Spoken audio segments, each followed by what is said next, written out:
नमस्कार, आर्या न्यूज देख रहे हैं आप और मैं आपके साथ अलका सिंह। बुलेटिन में आपका बहुत बहुत स्वागत है। रुक करते हैं खबरों का।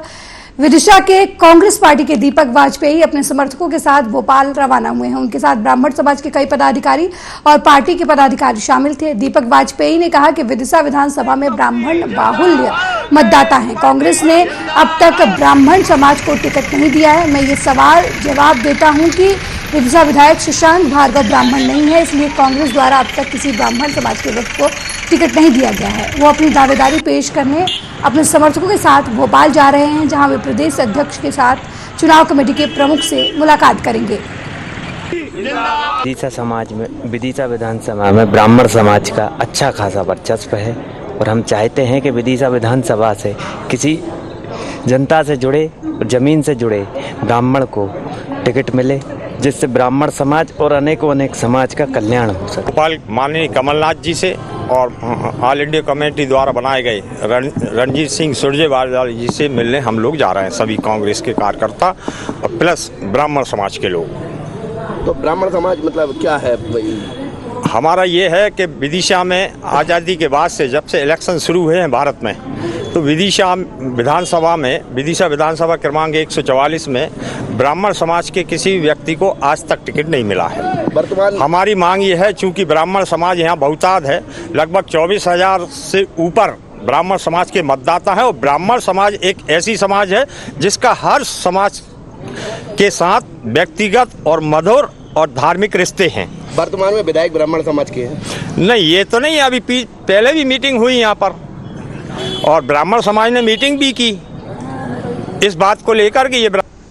वहीं रायबरेली के उचाहर थाना क्षेत्र स्थित रोहनिया गांव में हड़कंप उस समय मच गया जब बीते दिनों मामूली कहासुनी को लेकर दबंगों के पिटाई की शिकार हुई सुनाथा नाम की अधेड़ दलित महिला ने दम तोड़ दिया।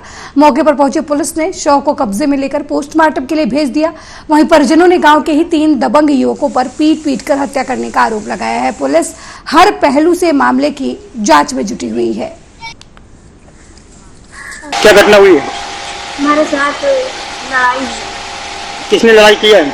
हिमांशु, अवधेश, रेनू, हिमांशी, सरस्वती। किस बात को लेकर झगड़ा हुआ है? हमारा चुगली करे, इसलिए मैं सास के ऊपर पटक के मारी सकते थे। हम को मारे, हमारे पति को मारे। कोई जमीनी विवाद का मामला? आपकी सास का क्या नाम है? मैं सास का नाम सुनाथा। वहीं मुरादाबाद में श्री कृष्ण जन्माष्टमी की तैयारियां जोरों शोरों से शुरू हैं। मंदिरों को सजाने का काम तेज हो गया है। बाजारों, दुकानें में भी जन्माष्टमी के सामान से सज चुके हैं। इन पर भगवान श्री कृष्ण के बाल स्वरूप लड्डू गोपाल के वस्त्र, आभूषण, झूला आदि की खरीदारी भी अब शुरू हो गई है। इसके साथ श्री कृष्ण जन्माष्टमी 6 सितंबर को मनाई जाएगी।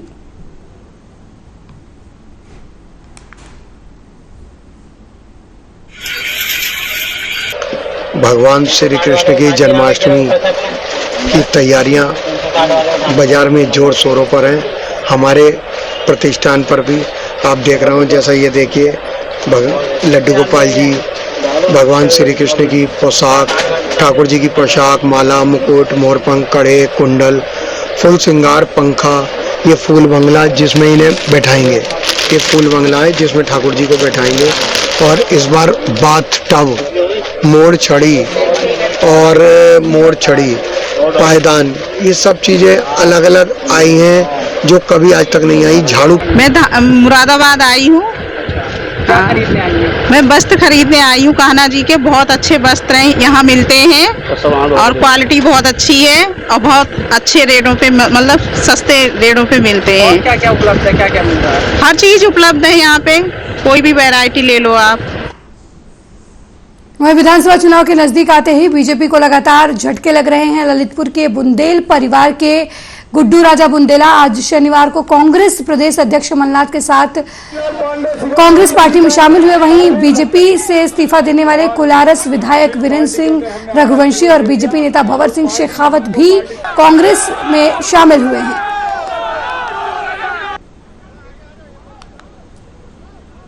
भ्रष्टाचार, ये 50% से अधिक जो भ्रष्टाचारी सरकार है, इसका खात्मा करने के लिए आए हैं। आदिवासी, गरीब, अनुसूचित जाति, नौजवान, महिला, वो जिस प्रकार से उत्पीड़ित हैं, उस उत्पीड़न को खत्म करने आए। भोपाल तो राजधानी, मुझे आदरणीय कमलनाथ जी बता रहे थे और शायद आज के अखबार में छपा है कि पिछले 1 साल से हमारी एक बहन बेटी के साथ हर रोज बलात्कार की घटना भोपाल में होती है। 18 साल में शिवराज सिंह 18 साल में 58,000 हमारी बेटियों, हमारी बहुओं, हमारी माताओं से बलात्कार हुआ। 67,000 बेटियों का अपहरण हुआ है। ऐसी सरकार को चुल्लू भर पानी में डूबकर मर जाना चाहिए। आप 1,000 रुपया में हमारा ईमान खरीदना चाहते हैं? अरे धोखेबाज है ये। वही विंध्याचल थाना क्षेत्र के गैपुरा पुलिस चौकी के सामने थाने के चौकीदार ने खुद को आग के हवाले कर दिया। आग लगने के बाद वहां मौजूद पुलिस चौकी में पुलिस वालों ने किसी तरीके से आग बुझाया, जिससे सुरेश गौतम को ट्रॉमा सेंटर मिर्जापुर में भर्ती कराया गया है। मामला प्रेम प्रसंग से जुड़ा हुआ बताया जा रहा है। एक महिला के बेटे ने चौकीदार के खिलाफ अपनी मां को परेशान करने की तहरीर दी थी, जिस पर पुलिस ने दोनों पक्ष को बुलवाया था। इसी दौरान चौकीदार ने खुद को आग के हवाले कर लिया। आज लगभग दोपहर में एक सूचना प्राप्त होती है कि गैपुरा चौकी पे चौकीदार सुरेश गौतम, इसके खिलाफ एक व्यक्ति ने अपनी मां को परेशान करने के संबंध में एक एप्लीकेशन दिया हुआ था, जिसकी जांच के लिए वहां पे बुलाया गया था और दोनों पक्षों के बीच बैठ के वार्तालाप कराया गया। सुरेश द्वारा मान भी लिया गया और महिला द्वारा बताया गया कि सुरेश के पास उसका आधार कार्ड है। उसी आधार कार्ड को लाने के लिए चौकी इंचार्ज द्वारा उनको बाहर भेजा गया था। बाहर उनके द्वारा जाकर वापसी में गैपुरा चौकी के बाहर अपने ऊपर आग लगा लिया तथा चौकी के अंदर दौड़ कर आया। तत्काल मौके पर पुलिस उनको बचाती है तथा जिला अस्पताल इनको इलाज के लिए भेजा गया है। इनकी स्थिति सामान्य है, लैंड ऑर्डर की कोई समस्या नहीं है। साथ ही साथ वहाँ पे फॉरेंसिक की टीम और प्रभारी निरीक्षक तथा अन्य अधिकारीगण मौजूद हैं और एक एक बारीकी कामों पे हम लोग नजर बनाएंगे। वहीं पन्ना जिला सहकारी बैंक देवेंद्र नगर से सेवानिवृत्त कर्मचारी ने महाप्रबंधक मानवेंद्र सिंह पर रिश्वत मांगने का आरोप लगाया है। सेवानिवृत्त समिति प्रबंधक दयाराम पांडे ने मीडिया से अपना दुखड़ा रोते हुए बताया कि मैं जिला सहकारी बैंक देवेंद्र नगर में समिति प्रबंधक के पद पर पदस्थ था। 2011 में उनका रिटायरमेंट हुआ। सेवानिवृत्त होने के बाद मिलने वाले पीएफ की राशि आज तक उन्हें मिली नहीं है। 2015 से लगातार महाप्रबंधक सभी को आवेदन दे चुके हैं और अपनी पीएफ की राशि के रुपए की मांग कर चुके हैं, लेकिन कोई कार्रवाई नहीं हुई है। वहीं लगाए गए आरोपों को महाप्रबंधक मानवेंद्र ने बेबुनियाद बताया और कहा कि कई समिति प्रबंधक हैं जिनकी समितियों के ऑडिट नहीं हुए हैं। जिनके ऑडिट हुए उनका पूर्ण रूप से भुगतान हो जाता है।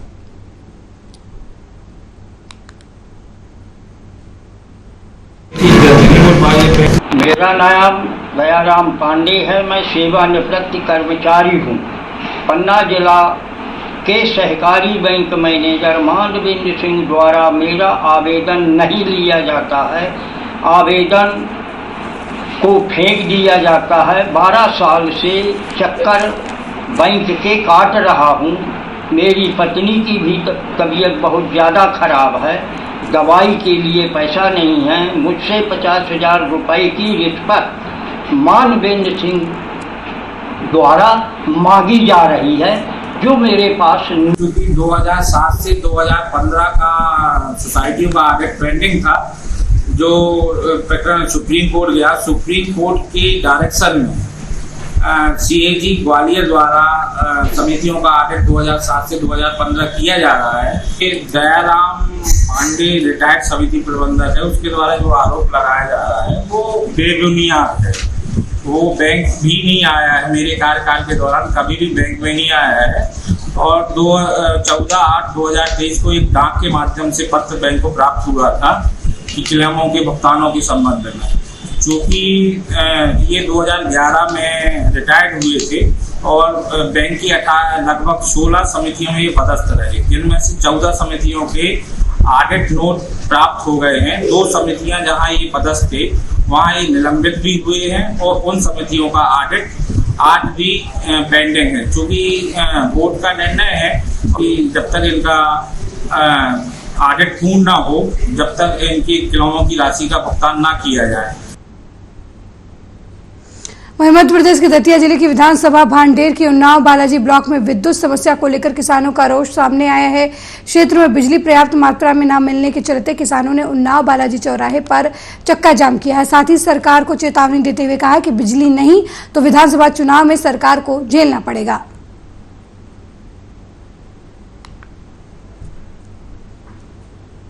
लाइट नहीं मिल रही है। आबादी की लाइट 24 घंटा के लिए इन्वॉल्व है, लेकिन मुश्किल से 24 मिनट या 24 सेकंड के लिए चालू की जाती है। पंप की लाइट 10 घंटे के लिए निर्मित है, लेकिन मुश्किल से 10 मिनट के लिए चालू की जाती है। 5 दिन से हम लोगों को बिजली नहीं मिली।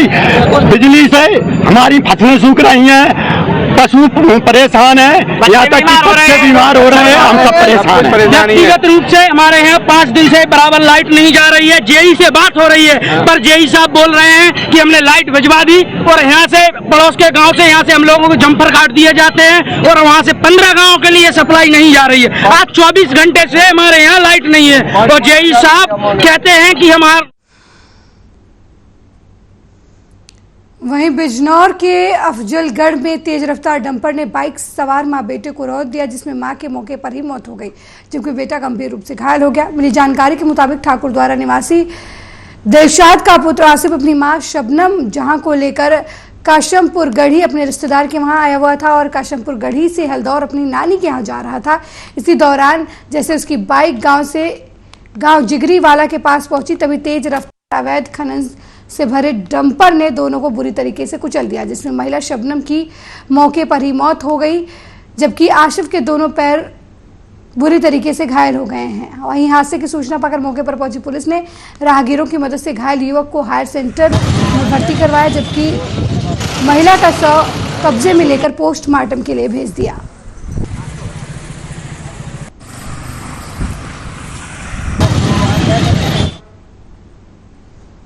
वहीं सिढ़ेरी नरसिंहपुर गौशाला में गौवंशों की दुर्दशा का वीडियो वायरल हुआ है। गौवंशों को बंद कमरे में रखा जा रहा है, जहां पर चारे की व्यवस्था नहीं है, ना ही पानी की। भाईपुर के पशु चिकित्सा अधिकारी डॉक्टर सुरजीत सिंह का तर्क है कि कमजोर और घायल गौवंशों को कुत्तों और कौवों से बचाने के लिए बंद कमरे में रखा गया है और समय समय पर पानी और चारे की व्यवस्था होती है, लेकिन बंद कमरे में कहीं भी पानी या चारा दिखाई नहीं दे रहा। के जानवर लगे हुआ 7 जानवर लगे हुआ गया है। हाँ, एक ठीक। हाँ। आगे साथ में पलटा है। हाँ। मध्य प्रदेश में कांग्रेस अध्यक्ष कमलनाथ ने बीजेपी पर जमकर हमला किया है। बीजेपी ने कहा कि उनको जन माफी यात्रा निकालनी चाहिए। ये यात्राओं से जनता का मजाक उड़ा रहे हैं, इनको माफी मांगनी चाहिए और ये आशीर्वाद मांग रहे हैं।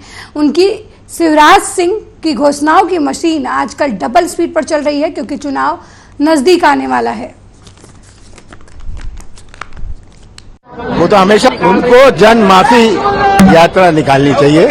ये यात्राओं से जनता उनका मजाक उड़ा रही है। जिनको माफी मांगनी चाहिए वो आज आशीर्वाद मांग रहे हैं। ये आज हालात हैं। सर, कई घोषणाएं मुख्यमंत्री लगातार करते जा रहे हैं। आज भी रसोई उनकी घोषणा की मशीन आजकल डबल स्पीड पर चल रही है और ये वो तो हमेशा चलती है, पर आजकल डबल स्पीड पर चल रही है क्योंकि चुनाव है सामने और सब उनकी घोषणाओं को अब अच्छी तरह।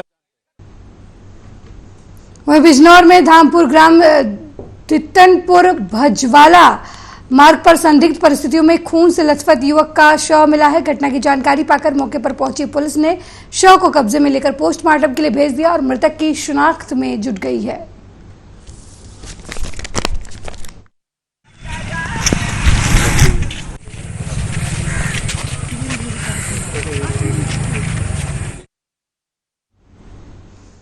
वहीं कांग्रेस के प्रदेश अध्यक्ष अजय राय का वन नेशन वन इलेक्शन पर बड़ा बयान आया है। उन्होंने कहा कि ये लोकतंत्र को समाप्त करने के लिए हो रहा है। साथ ही कहा कि कांग्रेस पार्टी 80 सीटों पर चुनाव लड़ेगी। मायावती के इंडिया गठबंधन में शामिल होने पर अजय राय ने कहा कि आज दलित वोटर परेशान है, बसपा का वोटर परेशान है। उनके वोटर चाहते हैं कि मायावती इंडिया गठबंधन में आए।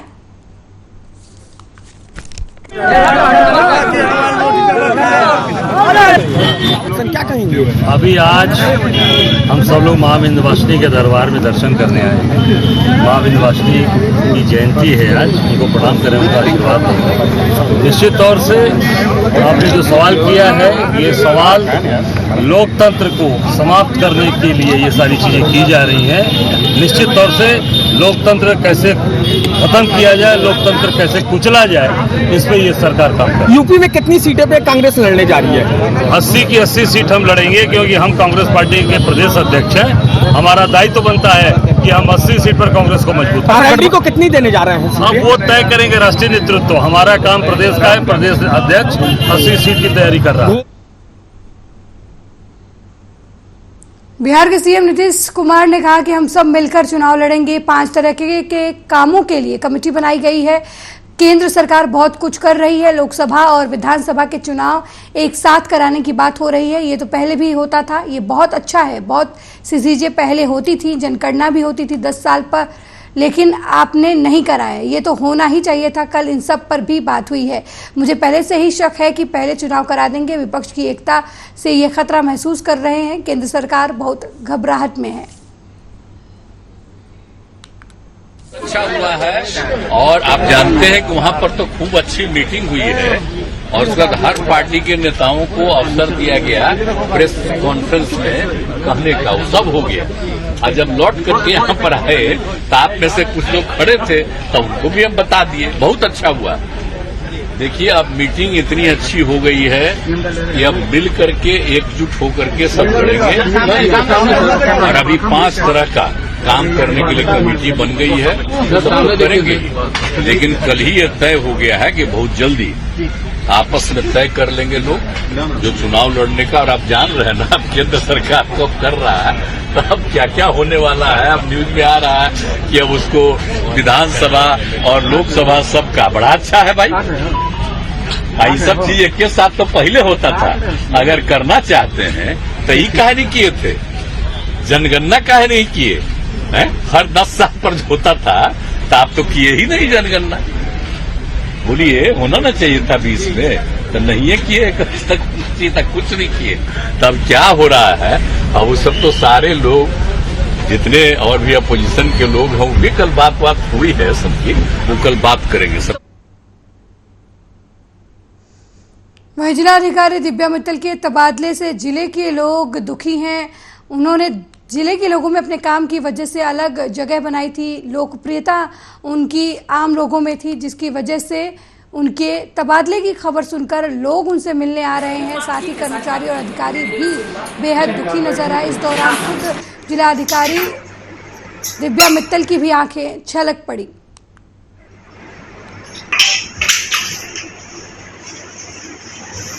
कि मिर्ज़ापुर जनपद में मुझे लगभग 1 वर्ष होने वाला था, और मैं कहूँगी कि मुझे यहाँ पे आके हमेशा ये लगा कि यहाँ पे शक्ति का साक्षात निवास है। यहाँ के लोग बहुत अच्छे हैं, और कुछ कमियाँ थी जिनको मैं पूरा करना चाहती थी। और मिर्ज़ापुर के बारे में कहते हैं कि जो आपके मन में सपना होता है वो पूरा हो जाता है, और मेरे भी बहुत सारे सपने यहाँ पे, चाहे लहुरिया दर के लिए हो या चुनार के लिए हो या विंध्याचल के लिए हो, बहुत सारे सपने मेरे भी अभी कुछ काम में है भी, वो भी पूरे मुझे लगता है माता करा दे। तो बहुत ही ज़्यादा स्नेह मुझे मिर्ज़ापुर से मिला, इतना स्नेह मुझे मिला है, अभी भी मिल रहा है। मेरे जाने के बाद भी लोग कहते हैं कि आप पद छोड़ देते हैं तो आपको लोग आंख फेर लेते हैं, लेकिन मुझे तो उल्टा समस्या है कि इतना ज़्यादा प्रेम मुझे अभी भी मिल रहा है कि मेरी आंखें नम हैं। और मैं अपने मन से मिर्ज़ापुर को या मिर्ज़ापुर से अपने मन को तो मैं अपने जीवन में नहीं निकाल पाऊंगी। और मैं आप सभी के लिए मैं प्रार्थना करती हूँ कि आप हमेशा बहुत उत्तरोत्तर प्रगति करें।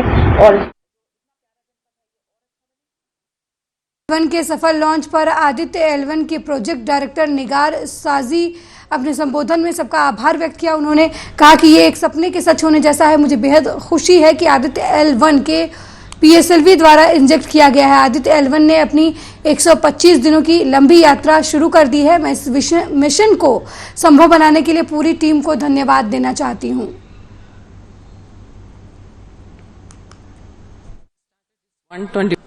It's a dream come true for Team Aditya L1, and I'm extremely happy that Aditya L1 is injected in the intended orbit flawlessly by PSLV as always. And Aditya L1 solar panels are deployed, and the spacecraft to be normal. And Aditya L1 has started its 125 days of long journey towards L1.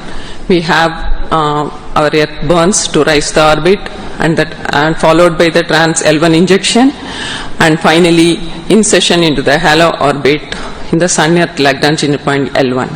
Once the Aditya is commissioned, it will be an asset to the heliophysics of the country and even to the global scientific fraternity.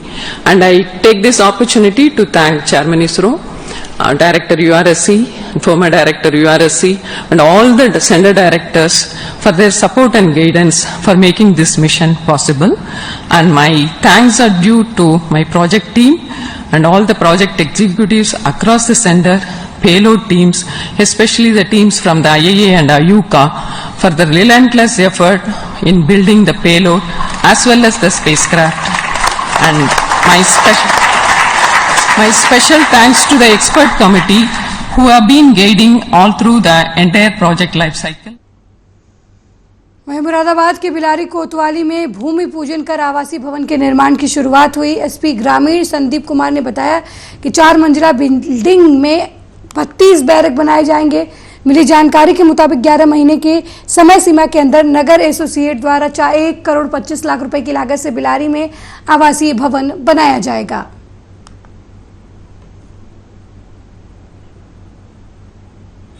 आज थाना बिलारी के अंदर सिपाहियों के लिए एक barrack बनाई जा रही है और जिसमें 32 लोगों की उसमें क्षमता होगी। 32 लोग आराम से रुक सकते हैं। उसके अलावा एक विवेचना कक्ष का उद्घाटन किया गया है। विवेचना कक्ष की नींव का उद्घाटन किया गया है और बैरक।